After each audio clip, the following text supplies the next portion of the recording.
ፕሪቶሪያን አውቀዋለሁ የተማርኩት እዛ ነበረ ግን ማቆ ከተማ መሆኑን ጠፍቶብኛል አሁን ፕሪቶሪያ ሲባል ግራ እየገባኝ መጣ በአማርኛ የወለደችው እያለች ያቀፈችው እናት ነኝ አለች እንደሚባለው ማለት ነው ፕሪቶሪያ ተደራደርነው ከጀነራል ጻድቃን ጋር ነው ከጌታቸው ረዳ ጋር ነው ከአሰፋ ብርሃ ጋር ነው ዋነኛ ተደራዳሪ በትግራይ ወገን ጻድቃን ጌታቸውና አሰፋ ሌሎች ሰዎች ይኖራሉ ዋናዎቹ ግን እነዚህ ናቸው ፈራሚዎቹ በእኛም ወገን ይታወቃሉ እነሱ ሲጠይቃቸው ያሉኝ ነገር አለ በስፍራው ያልነበሩ ሰዎች አንዳንዶች ፕሪቶሪያን የማያውቁ ሰዎች ደግሞ ፕሪቶሪያን እናስከብር ይላሉ እና የወለደችው እያለች የታቀፈችው እናት ልሆናለች የሚለው ነገር እሱ ፕሪቶሪያ ስምምነቱ አንደኛ ቲፒኤልኤፍ ህጋዊ ምርጫ አላደረገም ህገ መንግስት ሶን ያካሄደውና ያን የጨበራ ምርጫ ይሰርዝ እሺ ይሰርዛለው ሁለተኛ በዚያ ምርጫ ሲያበያ የተቋቋመው መንግስት ይፍረስ ህጋዊ መንግስት አይደለም ምክር ቤቱ ይበተን ህጋዊ ምክር ቤት አይደለም ሶስተኛ ከሁሉ የተውጣጣ መንግስት ይመረጥ ማለት ትራንዚሽናል ገቨርንመንት ይቋቋም ቀጥሎስ በህዝብ የተመረጠ መንግስትና ህገ መንግስት አከብራለሁኝ እዚህ ያለው ጠቅላይ ሚኒስትር ነው ተመርጧል እዛ ያለው ፕሬዝዳንት ግን ይወርዳል ነው ስምምነቱ የታጠቀስ በዲዲአር ይፈታል ትጥቅም እንጂ መሳሪያ መደበቅ አልተስማማንም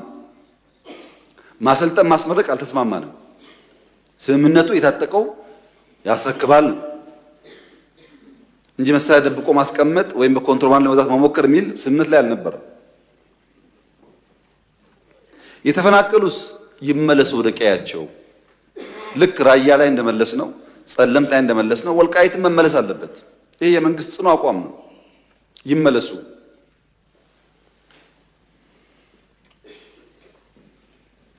የውጭ ጉዳይ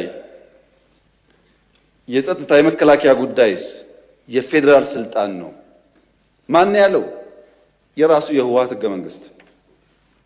እኔ አልጻፍኩም የነሱ ህገ መንግስት የውጭ ግንኙነት በሚመለከት የፌደራል መንግስትን ይመለከታል መከላከያን በሚመለከት ደህንነት በሚመለከት ፌደራል ይመለከታል ይላል ህገ መንግስቱ አልቀየርነውም ታውቃላችሁ እነሱ ስልጣን ላይ ያሉ የሚሰራ ህገ መንግስት እነሱ ሲወርዱ የማይሰራ መሆን የለበትም ምን እያደረጉ ነው እነሱ ከውጭ ጋር ምን እያደረጉ ነው እሱን ትቼ ማለት ነው የለም የመሬት ጥያቄ አለ ኮንቴስትድ ኤሪያ አለ በአማራ ይገባኛል የሚባል ቦታ በትግራይ ይገባኛል የሚባል ቦታ አለ እሱ እንዴት ይፈታ ለሚለው ራሱ ህገ መንግስቱ ምላሽ አለ የተከበረው ምክር ቤት በአንክሮ እንዲያስተውል እንፈልገው ኢትዮጵያ ውስጥ በኦሮሚያና በአማራና በሶማሌ በመናም መካከል ድንበር የለም ወሰን ብቻ ነው ያለው ወሰን ሲያስቀምጥ ክልል 1 2 3 ሲል ህገ መንግስቱ ቀበሌ ግን አያሰምርም እቺኛው አከራካሪ ጉዳዮች ካሉ በህዝብ ውሳኔ ምላሽ ያገኛሉ ይላል እንጂ ድንበር አስምሮ ልክ እንደ ኢትዮጵያና ሱዳን ኢትዮጵያና ኬንያ ድንበር ነው አይልም የሚያጨቃጭቅ ቀበሌ ካለ የሚኖርበት ህዝብ ተወያይቶ በፌዴሬሽን ምክር ቤት ተወስኖ ወደዛም ወደዚህም ሊሄድ ይችላል ህገ መንግስቱ የሚለው ይሄንን ነው ይሄን ደግሞ በኢህአደግ ዘመን ብዙ ሰርተውበታል በተለይ ድሬዳዋ የኦሮሚያ ክልል አካል ነበረ በህገ መንግስቱ ሶማሌዎች እና ኦሮሞዎች ወንድማማች ሆነው ለብዙ ዓመት ኖረዋል ድሬዳዋ ጋር የይገባኛል ጥያቄና ክርክር ተፈጠረ ሲፈጠር በኢህአደግ ዘመን በዚህማ አንጨቃጨቅም ድሬዳዋ ከኦሮሚያ ይነጠልና ለፌደራል መንግስት ይሁን ሶማሌ አንዱን ተርም ከንቲባ ይሁን አንዱን ተርም ኦሮሞ ከንቲባ ይሁን ብለው አስማሙ ይሄ ግን ህገ መንግስት ላይ የለም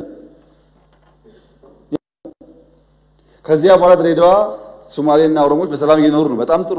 ሰላም እስካመጣ ጊዜ ድረስ ችግር የለው አሁን በሶማሌና በኦሮሚያ መካከል የብዙ ቀበሌዎች ጥያቄ አለ ብዙ በሲዳማና ወላይታ መካከል አለ ጥያቄ በአፋርና ሶማሌ መካከል ጥያቄ አለ ዩኒክ አይደለም ወልቃይት ላይ ጥያቄ ዩኒክ አይደለም ሁሉም ጋር ጥያቄ አለ። ሁሉም ጋር የሚፈታው ግን በሰላማዊ መንገድ ህዝቡ ቦታው አርፎ በህዝብ ውሳኔ መሆን አለበት ነው።